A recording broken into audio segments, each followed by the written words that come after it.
जगची धर्म जगाला प्रेम अर्पावे। जगी जे हीन अतिपतिता नमस्कार, मी ओजस्वी मालपुरे। श्यामची आई या कथा वाचन उपक्रमाअंतर्गत मी गोष्ट 17वी स्वावलंबनाची शिकवण वाचून दाखवणार आहे। गोष्ट 17वी स्वावलंबनाची शिकवण। मी लहानपणी पोथ्या पुराणे पुष्कळ वाचली, परंतु संस्कृत स्तोत्रे वगैरे मला फारशी येत नव्हती। प्रणम्य शिरसा देवम, अनंतम वासुकीं शेषम, अच्युतम केशम विष्णू अशी 2-4 लहान लहान स्तोत्रे येत होती, परंतु रामरक्षा हे अप्रतिम स्तोत्र मला काही येत नव्हते। विष्णू सहस्त्रनाम मी रोज वडिलांच्या पुस्तकावरून म्हणत असे, त्यामुळे तेही मला पाठ होऊन गेले होते। वडिलांना रामरक्षा येत होती, परंतु त्यांनी ती मला शिकविली नाही। रामरक्षेचे पुस्तकही आमच्याकडे नव्हते। मी लहानपणी रामाचा भक्त असल्यामुळे रामरक्षा आपल्याला येऊ नये याचा मला वाईट वाटत होते। माझ्या शेजारी गोविंद भटजी परांजपे राहत होते। त्यांचा एक मुलगा भास्कर त्याच्याजवळ रामरक्षेचे पुस्तक होते। तो रोज 1-2 श्लोक पाठ करीत होता। संध्याकाळ झाली म्हणजे भास्कर आमच्याकडे येऊन ते श्लोक म्हणे। ते ऐकून मला लाज वाटे व भास्करचा राग येई। आपला अहंकार दुखावला गेला की आपणास राग येत असतो। आपण नेहमी आपल्या भोवती असणाऱ्यांची स्वतःबरोबर तुलना करत असतो। या तुलनेत आपण जर हिणकस ठरलो तर आपणाला राग येत असतो। उंच मनुष्य पाहून जो खुजा बुटबंगण असतो त्याला त्याचा तिरस्कार वाटतो। आपल्याहून दुसरा हुशार आहे असे पाहून आपण दुःखी होतो। भास्करला रामरक्षा येते याचे मला वैषम्य वाटे आणि तो मुद्दामच परवचा स्तोत्र वगैरे म्हणण्याच्या वेळेसच आमच्याकडे येऊन ते श्लोक जरा ऐटीने म्हणे, त्यामुळे मला जास्तच चीड येईल। हा आपणास मुद्दाम चिडविण्यास ऐटीने येतो असे पाहून मी फार संतापतो। एके दिवशी भास्कर मला म्हणाला, श्यामा, आता 10 श्लोक माझे राहिले, आणखी 5-6 दिवसांनी माझी सारी रामरक्षा पाठ होईल, तुला कोठे येते? मी एकदम संतापलो व चिडीस गेलो व मी त्याच्या अंगावर धावून गेलो व ओरडलो, माशा, पुन्हा येशील तर बघ मला असे हिणवायला। तुम्हास येते आता आहे माहीत आम्हाला, एवढं ऐट नको। तुमच्याजवळ पुस्तक आहे म्हणून, माझ्याजवळ असते तर तुझ्या आधी पाठ केली असती।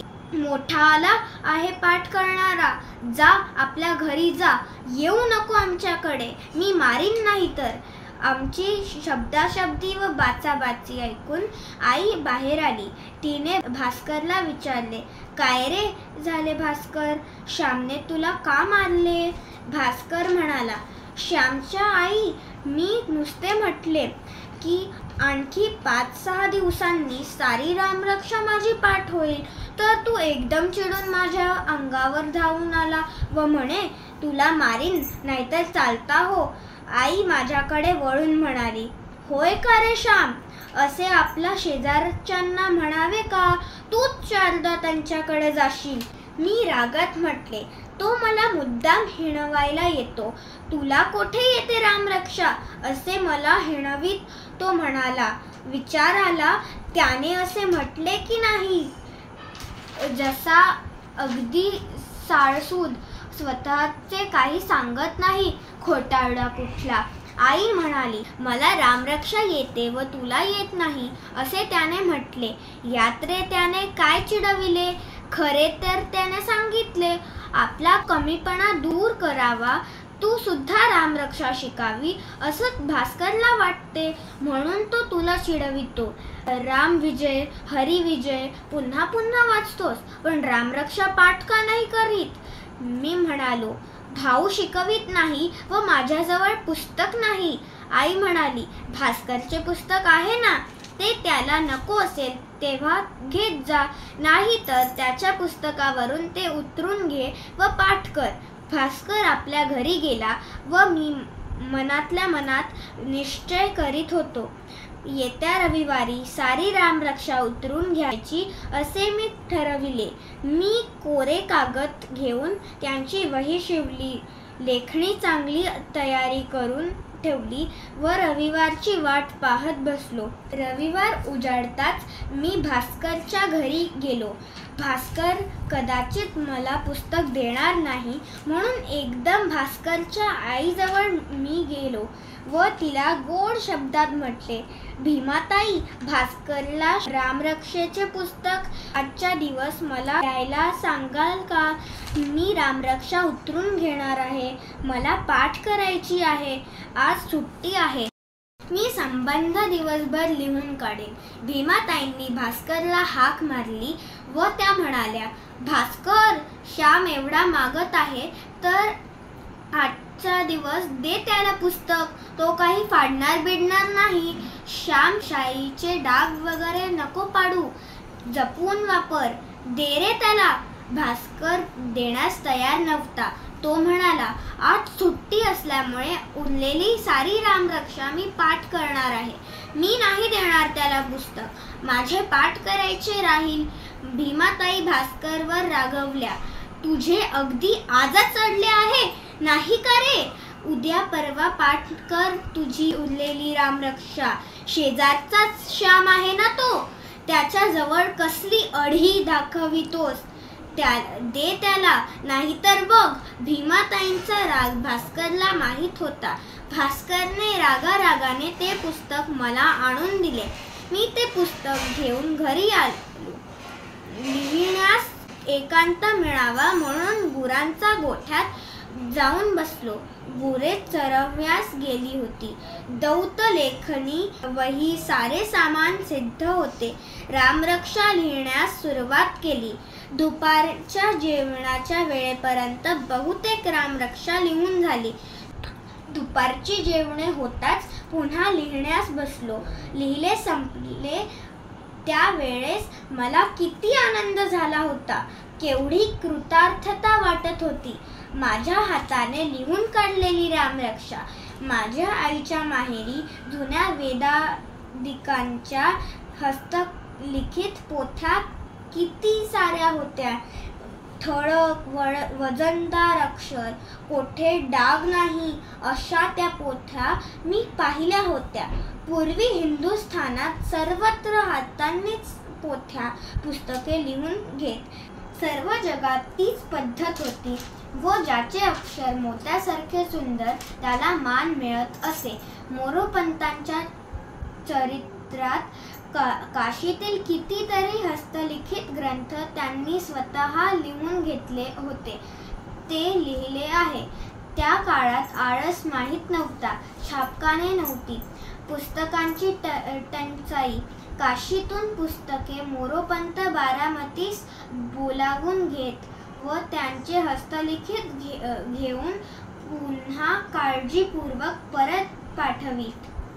समर्थांच्या मठातून ग्रंथालय असत व हजार पोथ्या हस्तलिखितांच्या ठेवलेल्या असत. आज छापखाने गल्लोगल्ली आहेत. पुस्तकांचा सुकाळ आहे, तरीही ज्ञान बेताचे आहे. मनुष्याचे डोके अजून खोकेच आहे.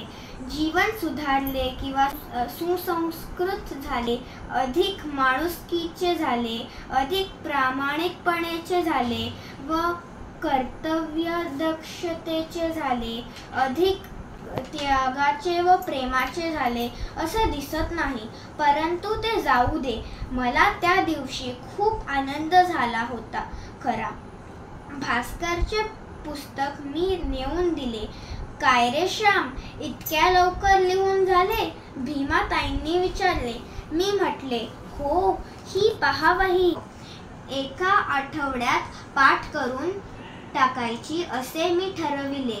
पुढच्या रविवारी वडिलांना एकदम चकित करायचे असे मनात मी योजिले. रोज मी रामरक्षेचे किती पारायणे करीत होतो देवच जाणे, परंतु वेळ मिळताच वही हातात घेत असे. मला संस्कृत व्याकरण येत नव्हते, तरी मला पुष्कळ अर्थ समजत होते व पाठ करताना खूप आनंद होत होता. शेवटी दुसरा रविवार आला. माझी रामरक्षा पाठ झाली होती. संध्याकाळी वडील केव्हा बाहेरून येतात व मी त्यांना रामरक्षा म्हणून केव्हा एकदा दाखवतो असे मला झाले होते. शेवटी संध्याकाळ झाली. घराचे दिवे लागले व आकाशात तारे चमचम करू लागले. मी अंगणात फेऱ्या घालीत रामरक्षा मनातल्या मनात म्हणून बघत होतो. वडील आले व हातपाय धुवून घरात गेले. त्यांनी विचारले, काय श्याम, परवच्या स्तोत्र वगैरे झाले का सारे? मी एकदम म्हटले, हो सारे झाले. तुम्ही माझी रामरक्षा म्हणून घेता का? ते एकदम म्हणाले, तू कधी शिकलास आणि कोणी शिकवली? मी सांगितले. भास्करच्या पुस्तकावरून मी उतरून घेतली व पाठ केली. बघू दे तुझी रामरक्षाची वही, ते कौतुकाने म्हणाले. मी माझी वही त्यांच्या पुढे ठेवली. वडील म्हणाले, शाबास, अक्षर नीट आहे, परंतु जरा लांबट काढावे, असे बुटके काढू नये. म्हण पाहू आता. मी रामरक्षा खडाखड म्हणून दाखविली. वडिलांनी माझ्या पाठीवरून हात फिरवला. त्यातील आनंद तो कसा वर्णन करून सांगता येईल. जेवणे होऊन वडील बाहेर गेले व मी आईजवळ गेलो. आई, बघ कशी आहे माझी वही. मी तुला कोठे दाखविली होती? मी तुझ्यावर रागविलो होतो, असे प्रेमाने म्हटले. आई म्हणाली, तू उतरून घेतलीस हे मला माहीत होते. तुझे अक्षर बघावे म्हणून कितीदा मनात येत होते, परंतु तू आपण होऊन दाखविशील अशी मला आशा होती. तू मला त्या रविवारीच दाखवायला हवी होतीस. आपण चांगले केलेले आईला दाखवायचे नाही तर कोणाला? वाईटाबद्दल आई रागवते, परंतु चांगले केल्याबद्दल आई जितके मनापासून कौतुक करील तितके कोण करील? आपला मुलगा गुणी होत आहे याचा आनंद आईला किती होत असेल. तो आनंद तू माझ्यापासून 8 दिवस लपवून ठेवलास. रोज वाटे, श्याम आज आपली वही मला दाखवील व मी त्याला पोटाशी धरेन, परंतु आईवर रागवलास होता. होय ना, आईला वही दाखविली नाहीस. बरे, जाऊ दे आता. झाली की नाही रामरक्षा पाठ? पुस्तक नाही म्हणून रडत बसला असतास तर कधी झाली असती का?